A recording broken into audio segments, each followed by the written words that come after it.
Buenas noches. Hoy, durante la promulgación de 4 leyes de la reforma política, el presidente de la República, Martín Vizcarra, flanqueado por su primer ministro, Salvador del Solar, y por el ministro de Justicia, Vicente Ceballos, ha reiterado la necesidad de que se apruebe el adelanto de elecciones. Ha sido prácticamente una invocación al Congreso de la República para que haga un reconocimiento del estado de la crisis política, del evidente desencuentro para él, del entrampamiento de las relaciones entre el Ejecutivo y el Legislativo, y ha insistido pues en la necesidad de que el Congreso apruebe este proyecto de ley de reforma constitucional presentado por el propio Ejecutivo para que las elecciones puedan, en resumen, darse en abril del próximo año.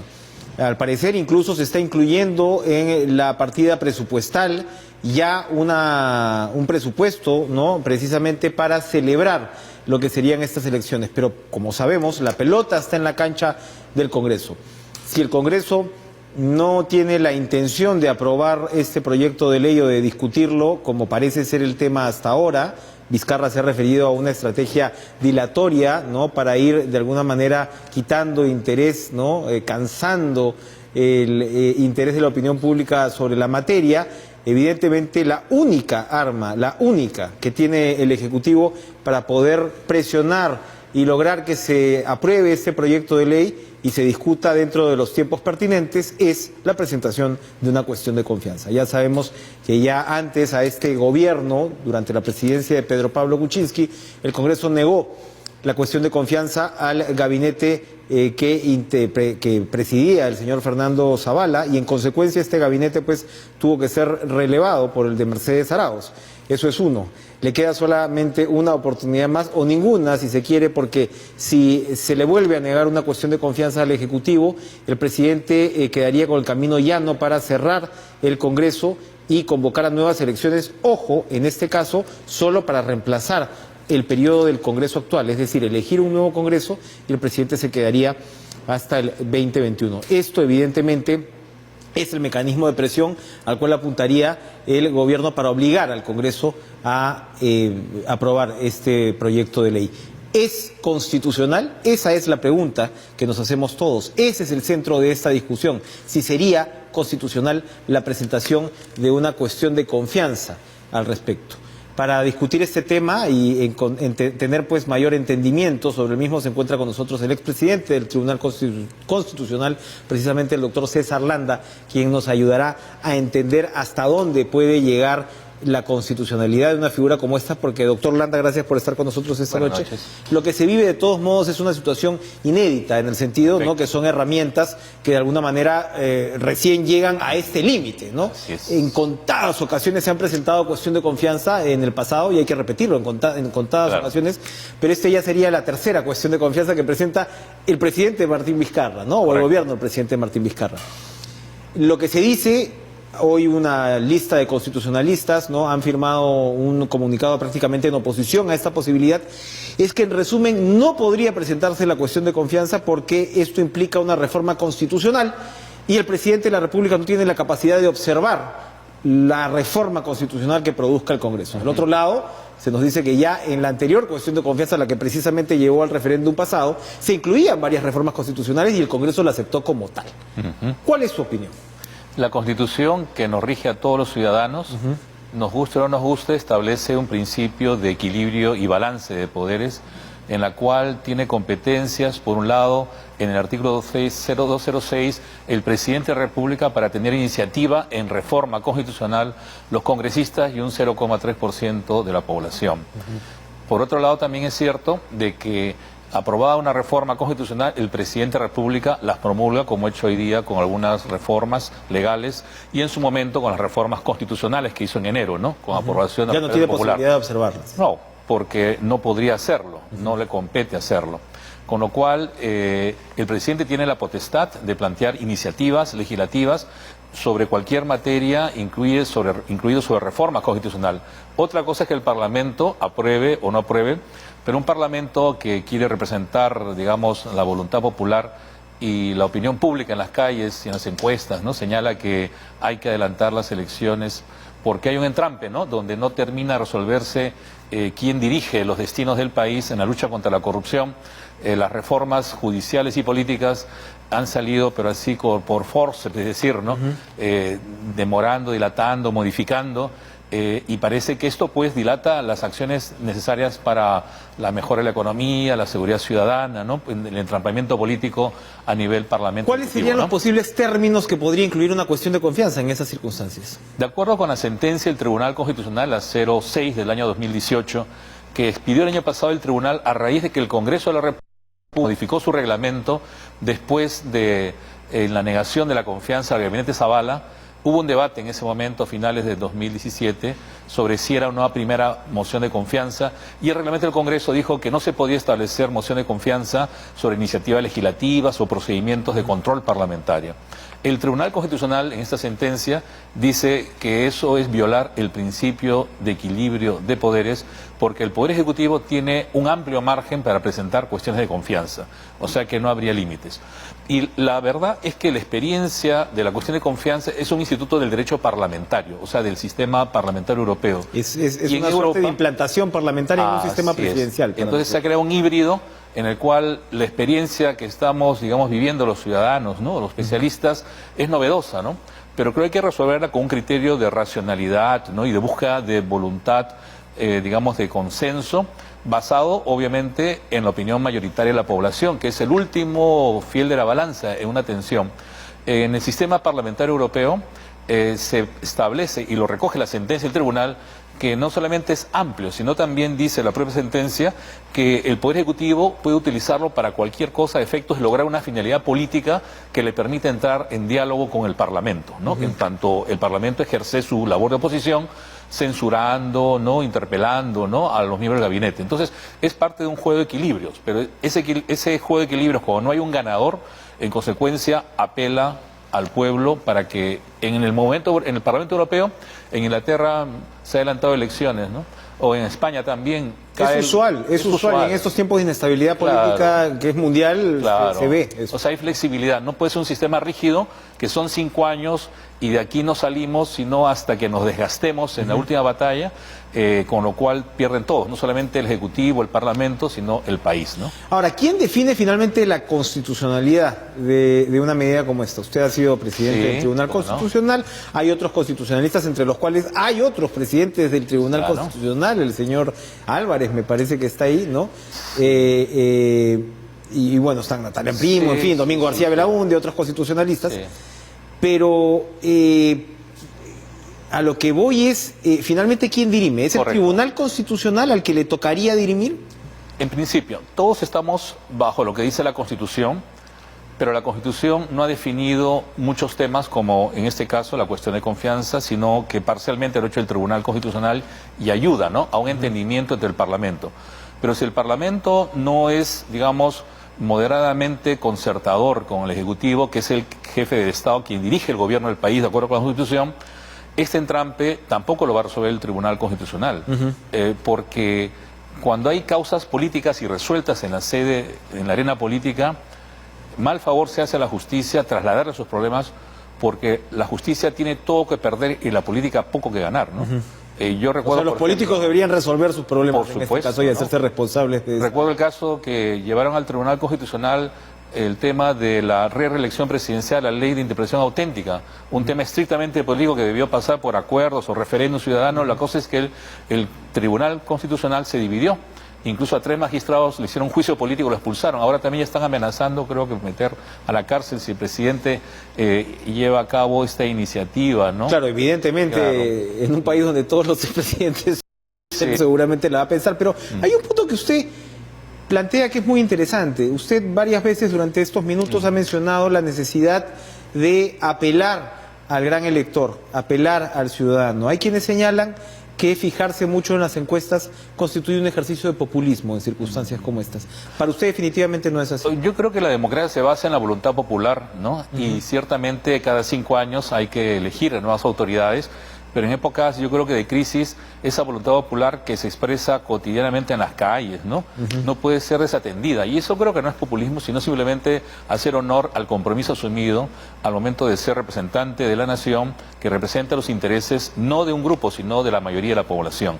Quizás un grupo no quiera que salgan, pero creo que la mayoría de la población tiene que ser escuchada. Yo creo que a nuestra democracia le falta meter pueblo, ¿no? Porque está muy formalizada en los esquemas parlamentarios o disputa con el Ejecutivo, cuando la población, si bien es un tema que le afecta, tiene también otras necesidades que están dejándose de atender por esta confrontación que no termina resuelta. En consecuencia, debe volver a quien es el originario de la soberanía del pueblo para que se pronuncie mediante elecciones libres, transparentes, como vienen siendo, ¿no? Sería importante entonces, de todas maneras, la aplicación del referéndum, no ir a las 2 legislaturas como proponen algunos congresistas para ahorrarnos el trabajo. Yo creo que lo lógico sería una doble legislatura. Ya se hizo en el año 2000, cuando Fujimori modificó la Constitución con su mayoría parlamentaria para reducir de 5 años a 1 año el mandato presidencial y parlamentario, y el Parlamento rápidamente, en pocas semanas, hizo 2 legislaturas y modificó la Constitución. Eso me parece que es la solución menos dañina, a efectos de que se convoque al ciudadano para que en este nuevo repartir de cartas vea quién tiene el gobierno, quién tiene la oposición, ¿no? Porque los dos se van, no es que se va el Parlamento únicamente, ¿no? Y eso creo que haría... En caso se apruebe, porque de todas maneras, si no se aprueba y el presidente saca la carta de la cuestión de confianza, el presidente se quedaría y se elegiría un nuevo Congreso de acuerdo a la Constitución y se elegiría un nuevo Congreso para completar el mandato, ¿no? Yo creo que lo menos malo es que haya este acuerdo, que se convoque elecciones y que haya reglas claras en torno a la participación. Se han aprobado ya algunas leyes, se han promovido el día de hoy a efectos también de sanear la campaña, porque en última instancia creo yo que el país tiene que avanzar, ¿no? No solamente en los éxitos deportivos, ¿no?, que es necesario, sino también en satisfacer las necesidades pendientes del ciudadano, ¿no? Cuénteme, el papel de la Comisión de Venecia, a la cual el presidente del Congreso ha recurrido para efectivamente saber, ¿no?, los alcances de una figura como la de la cuestión de confianza. ¿Qué papel cumple ahí? Bueno, es un órgano consultivo europeo del cual el Perú se ha adherido, ¿no?, de manera voluntaria, pero sin ningún tipo de exigencia de hacer pedidos en caso de conflicto, pero daría la impresión de que si va a esperar la respuesta puede demorar medio año, ¿no?, lo cual podría entenderse para alguien que se está dilatando, ¿no? Soluciones. Y creo que aquí hay suficiente cerebro, mente, ¿no?, para poder también discernir, pero sobre todo pasa por la voluntad de hacer consensos en política, respetando, obviamente, yo creo que la opinión ciudadana, ¿no? Lo último, doctor. ¿Cuál es la oportunidad de una cuestión de confianza en caso del Ejecutivo? Pues evidentemente no es ningún misterio, ¿no? Hay notas periodísticas, un montón de información sobre la evaluación que se estaría dando de esto. ¿En qué momento se presenta una cuestión de confianza? ¿Antes de que se vote? ¿Cuando se dan cuenta que el proyecto no está siendo discutido?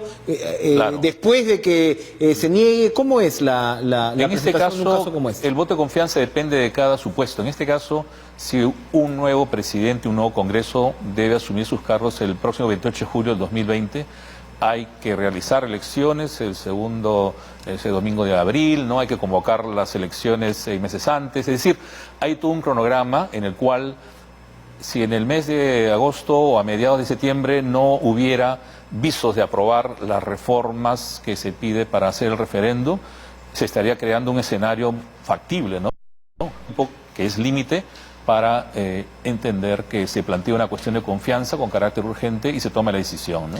Para ahora sí rematar, entonces, para usted de ninguna manera sería equiparable una cuestión de confianza que lleve a un eventual cierre del Congreso, si es que no se aprueba esta medida, con lo que ocurrió en 1992. Yo creo que los golpes de Estado que hacían ante los militares cuando había un entrampamiento entre Parlamento y Gobierno han pasado de lado. Los autogolpes también han quedado de lado. Fujimori no tenía mayoría el año 90 y cerró el 92 el Parlamento. Esas figuras autoritarias, militares y civiles, el pasado. El tema es que ahora, en democracia, los parlamentos también pueden ser utilizados con una línea autocrática, ¿no? En Brasil han sacado a la presidenta Dilma Rousseff, creo yo, imputando hechos que no son de corrupción, sino un manejo administrativo del presupuesto. Acá se habla en la opinión pública de algún sector de la oposición de la ineficacia del gobierno, del presidente. Entonces, creo yo que hay que evitar ese tipo de manipulación, ¿no?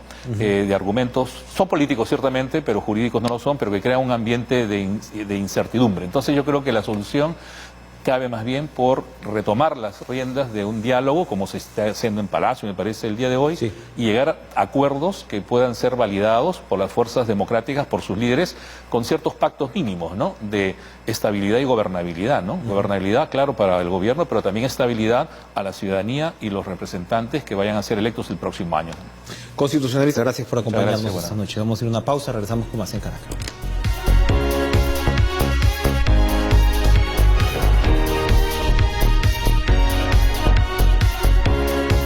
Los incendios forestales en la Amazonía brasileña son noticia mundial y por supuesto preocupan. Bueno, ha llegado pues hasta una pelea entre Bolsonaro y Macron, ¿no?, en las previas a la G7, pero por supuesto, como digo, preocupa a todo el mundo y preocupa por supuesto a un vecino como el Perú. El jefe de INDECI, el general Jorge Chávez, nos acompaña esta noche. Le damos la bienvenida, general. ¿Cómo está? Gracias por estar con nosotros. Muy buenas noches, gracias por la oportunidad de poder informar al respecto. Cuéntenos, por favor, cuál es la situación, qué tan preocupados deberíamos estar. Evidentemente todo el mundo está preocupado con Brasil, pero en el caso del Perú, ¿qué tan preocupados debemos estar? Mire, si bien es cierto, es de suma importancia reconocer de que existen incendios forestales en la región de Sudamérica, particularmente en Brasil y Bolivia, quiero dejar bien en claro en el sentido de que estos incendios forestales que se están produciendo en estas hermanas repúblicas no afectan directamente sobre nuestro territorio de nuestra Amazonía.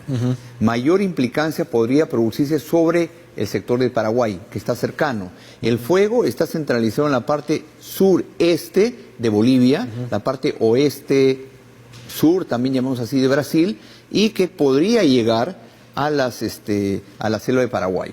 Pero la distancia que hay entre ese incendio forestal hasta Madre de Dios, que es lo más cercano que hay, es poco probable. Son como 350 kilómetros. Exactamente. ¿Cierto? ¿No? Sin embargo, nos preocupó en coordinación con toda la plataforma multisectorial que interviene el Ministerio de Vivienda y el Servicio Nacional de Meteorología y Hidrología en el sentido de medir la calidad del aire.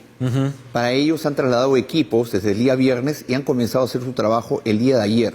Eso es fundamental porque el incendio se multiplica precisamente. Exactamente, y por la fuerza del viento puede llevar el monóxido de carbono, el dióxido de carbono, que afecta y podría afectar a nuestra población, ¿no?, y también a la parte de la fauna. Sin embargo, el día de ayer el Ministerio de Ambiente y hoy también ha reportado que las mediciones hechas en dichas regiones, particularmente Madre de Dios y Ucayali, no presentan algún peligro sobre la salud pública de nuestra población. Sin embargo, tanto acá como allá, bueno, estos incendios comienzan sobre todo en épocas como esta por el periodo de seca, es decir, son los propios agricultores, ¿no?, que piensan, ¿no?, o tienen el incendio como un método para limpiar de alguna manera estos terrenos agrícolas. En el caso de Brasil, aparentemente esto ya se ha salido pues de toda proporción. Se critica, por supuesto, mucho la desregulación de los últimos tiempos con este gobierno brasileño que no le ha tomado la atención al cuidado de la Amazonía, y bueno, ese también es un debate global. Pero, ¿qué nos puede decir? Usted mismo ha dicho, bueno, son 142 incendios desde julio, en el caso peruano. Nosotros desde el 27 de julio al 26 de agosto estamos haciendo un seguimiento y monitoreo para actuar sobre dos tipos de incidentes, los focos de calor y los incendios forestales. Los focos de calor son aquellos producidos por población agrícola, sobre su terreno, ya sea agrícola o sobre su terreno en el cual hay establos de animales, particularmente en Madre de Dios, para combatir el salivazo, que es una especie de virus que viene afectando el ganado. Entonces, con el calor o con la quema que se realiza sobre la parte de los establos, puede aminorar este tipo de virus. Segundo aspecto, de que en el eje de la carretera interoceánica, tanto a la derecha como a la izquierda, se vienen produciendo quemas continuas de pastizales, o sea, de pastos, de terrenos agrícolas, con la finalidad de limpiar el terreno, prepararlo para la próxima siembra de las lluvias. Ahora, lo particular de esta zona y de esta estación es que estamos en una estación de ausencia de lluvias. La zona está muy seca. Entonces, al yo quemar en un terreno determinado, la llama, llamemos así, o la ceniza vuela y va a llegar a otro terreno y así sucesivamente. Si no se actúa rápidamente, esto puede ocasionar incendios forestales. Entonces tenemos focos de calor de menor extensión sobre terrenos agrícolas e incendios forestales sobre bosques o zonas protegidas. Entonces nosotros hemos tenido de esos varios. Por ejemplo, en Cuela, en el distrito de Tingo, en Chachapoyas, en Amazonas, se inició con un foco de calor cercano al distrito de Tingo, a la población de Tingo. Sin embargo, por la fuerza del viento que existe en esa zona, en ese valle, llegó a la cercanía de la fortaleza de Cuelap y el teleférico que estaba. Tuvimos que actuar rápidamente en un gran trabajo multisectorial con el Ministerio de Cultura, Ministerio de Ambiente, Ministerio de Agricultura, Fuerzas Armadas, Policía Nacional, CERNAM, CERFOR, y se trasladaron cerca de 85 bomberos desde la ciudad del Cusco con expertise, equipados y con las herramientas, y en 2 días nosotros, de haberse producido esta llegada de los bomberos, se extinguió el incendio. Entonces, respondiendo a la pregunta, nosotros estamos actuando, pese a tener los 148 incendios forestales y actualmente 4 que se encuentran activos, 2 en Apurímac y 2 en Cusco, estamos actuando rápidamente. No ha existido un incendio que en más de 3 o 4 días pueda haber sido extinguido o liquidado.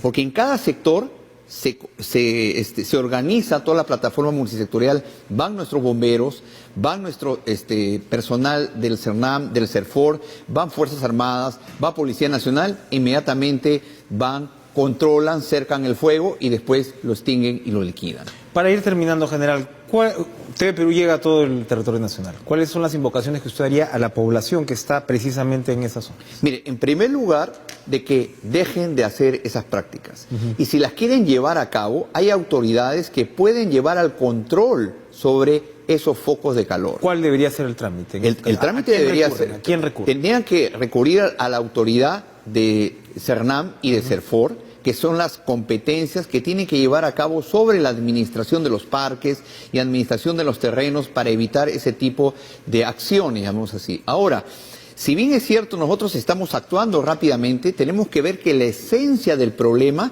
es el inicio de las quemas. Ahora, dentro de nuestro Código Penal, en el artículo 310, indica exactamente de que se pena esta quema indiscriminada de zonas boscosas o áreas protegidas. Está tipificado entre penas de 4 a 6 años. Entonces, yo haría una invocación a toda nuestra población agrícola, llamemos así, o que realice este tipo de prácticas, que dejen de hacerlos. Y si lo llevan a hacer, esta tiene que ser controlada por las autoridades competentes. Para eso hay especialistas del CERNAM, especialistas de CERFOR, que les pueden decir cómo deben de llevar a cabo ese tipo de acciones. No de manera discriminada. Yo me preocupo del terreno nomás, ¿no? Quemo mi terreno, pero no me doy cuenta de que con ese acto puedo invadir otro tipo de áreas y afectar a nuestra naturaleza. Pero por el momento somos un convencido que a través del Estado, con toda la plataforma y todo el desarrollo que ha llevado a cabo, está actuando rápidamente para mitigar este riesgo de focos de calor y de incendios forestales. Asimismo, el Estado, a petición del gobierno de Bolivia, por intermedio de una gestión de Cancillería ante el Ministerio de Defensa, se han trasladado 2 helicópteros de nuestra Fuerza Aérea llevando helibaldes para ayudar ante la contingencia de incendios forestales, y ha trasladado un helicóptero del Ejército a la zona de Madre de Dios para estar en contingencia si es que necesita otra aeronave en la hermana República de Bolivia. Eso le quería preguntar para terminar. ¿Tenemos la capacidad entonces en términos de estos helicópteros, los helibaldes que usted llama, estamos preparados para afrontar, o hay necesidad tenemos un déficit ahí? No, si bien es cierto que todavía falta completar, pero desde el año pasado en un trabajo con el Ministerio de Economía a través del FONDES se han adquirido un sistema contra incendios con aviones, con helicópteros con helibaldes y con un sistema de tierra. Es un sistema contra incendios que no lo teníamos, con un desembolso de cerca de 6,5 millones de soles, que nos ha permitido a nosotros tener contenedores de agua para ser instalados en los aviones que tiene nuestra Fuerza Aérea tipo Spartan, tipo C-130, Hércules, para poder abarcar áreas de 3 hectáreas, ¿correcto? Cuando esa acción no puede ser llevada a cabo por aviones, son llevadas a cabo por helicópteros con helibaldes, conocido como Bambi Buckets, en el sentido que llevan 3,000 a 5,000 litros de agua y que son rociados en puntos específicos para poder cerrar. Pero concluyo acá que el trabajo tiene que ser culminado en tierra. Desde el aire ayuda, pero el trabajo es culminado por los bomberos forestales, y ahí es donde entra el equipo de tierra, que también tiene que ser equipado correctamente para no atentar contra su seguridad. Entiendo. General Jorge Chávez Cresta, jefe de INDECI, gracias por estar con nosotros. A ustedes por la Muy amable por, ojo, la población además de las zonas afectadas con todas estas advertencias. Vamos a una pausa, regresamos con lo último de Caracas.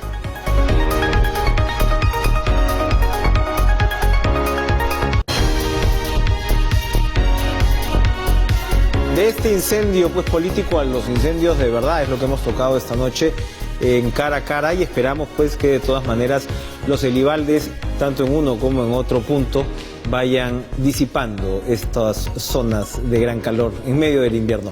Gracias por estar con nosotros, que tengan una excelente noche, sigan con la programación de TVP. Adiós.